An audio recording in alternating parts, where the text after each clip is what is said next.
Welcome to C Programming Tutorials.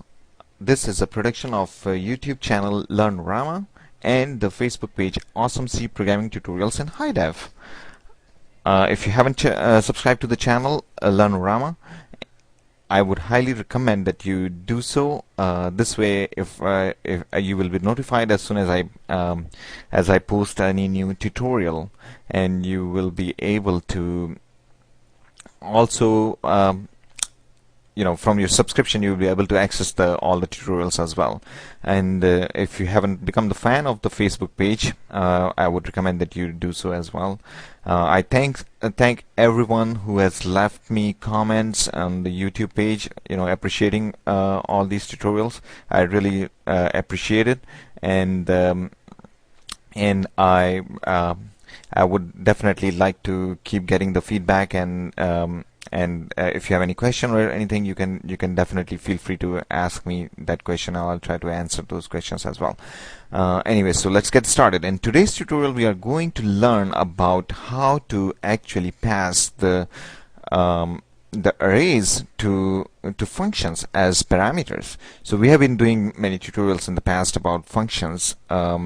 We basically learned what functions are, how to write the functions, how to call functions. We basically saw how to pass parameters to function, and we saw how to pass parameters as pointers to function. And today's tutorial, we are going to learn about passing arrays to the functions as parameters. So let's get started. So let's see. So we know that how we can define an array, right? We have basically learned about it in the previous tutorials, and again, if you haven't watched those, please do watch those tutorials. So if you have to define, say, an integer, you define it like this, right? And if you have to initialize it, you basically initialize it like this. And if you have to define an array of integers, you define it like this. You basically, what you do is you define, you write int, then the array name, and then you specify the size, which basically says how many elements of this type, integer type in this case, are there in that array. So this creates an array of 100 integers, and it's not a good idea to define such a big array inside the function like this. We will learn later on in some future tutorial how to basically, if you really have to create an array of 100 integers, you don't do this. You basically do something else. We'll learn about it later. But for now, we know that if you have to define an array, you could define an array like this. Okay.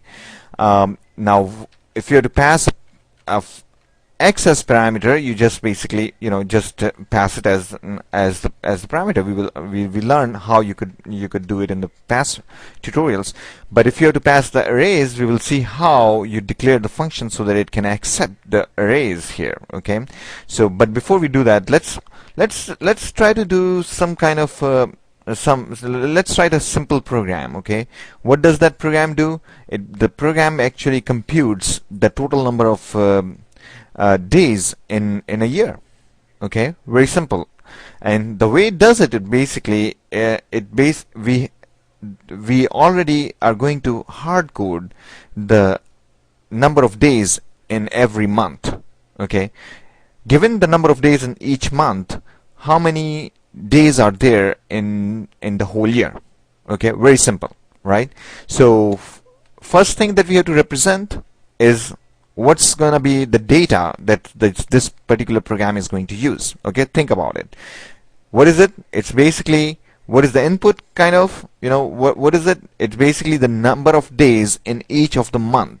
Okay, and there are how many months are there in a year? There are 12 months in a year.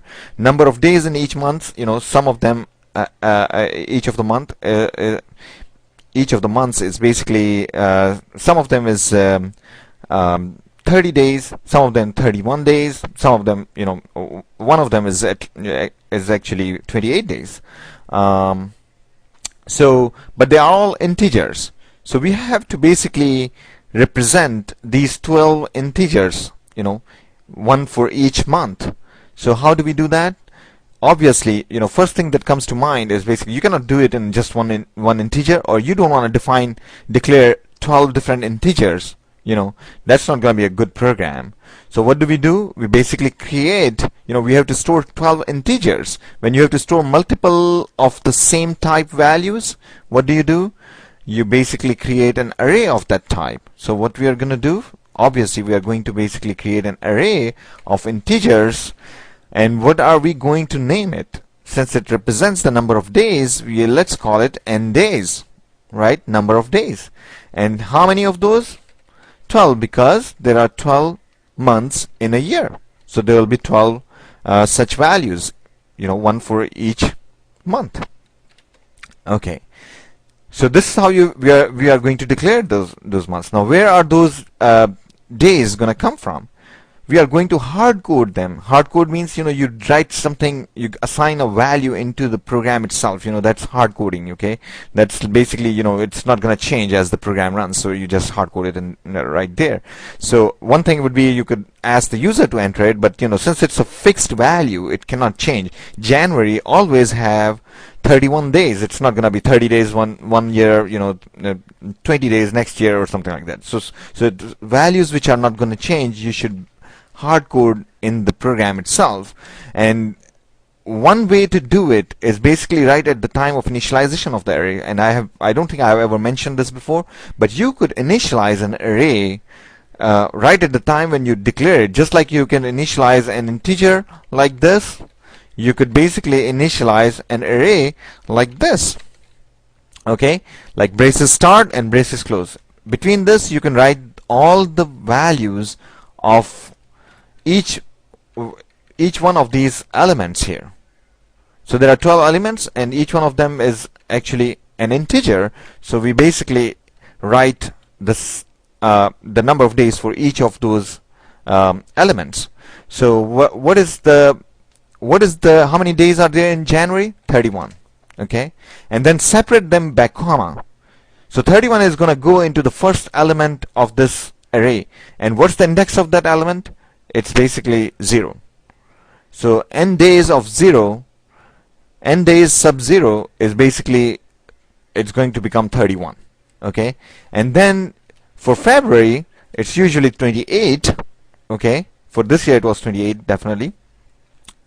And then March 31, April 30, May 31, June 30, July 31, August 31, September 30, October 31, November 30, December 31. See? January, February, March, April, May, June, July, August, September, October, November, December. So we have all of them right there. Okay? And we declare this in this array, and what's going to happen when the compiler is going to see this? Compiler is going to allocate, is going to generate a code that will be allocating this much memory in the computer. How much? Equivalent to enough to store 12 integers. Okay, and then in the first location it's going to write 31, the next location it's going to write 28, and it's going to write 31 in the next location, and so on, and it will initialize it right then and there. Okay, and then now that we have this thing, what are we going to do? What do we want to do with these numbers? These are all the number of days. Each one of them is basically the number of days in the corresponding month. So what we are going to do, we are going to basically add them all together. Okay, but for that, to add all of them together to get the what is our purpose? The purpose is to basically figure out the number of days in a year. Okay, and what are we going to do with this? We are going to basically write a function that will basically do this job of adding all these numbers together. Okay, so what are we going to call that function? I don't know. Like maybe compute days in a year. Okay, and what are we going to do? We are going to pass. Let's stop here because we are running out of time, and we'll continue this in the next video. Thank you so much.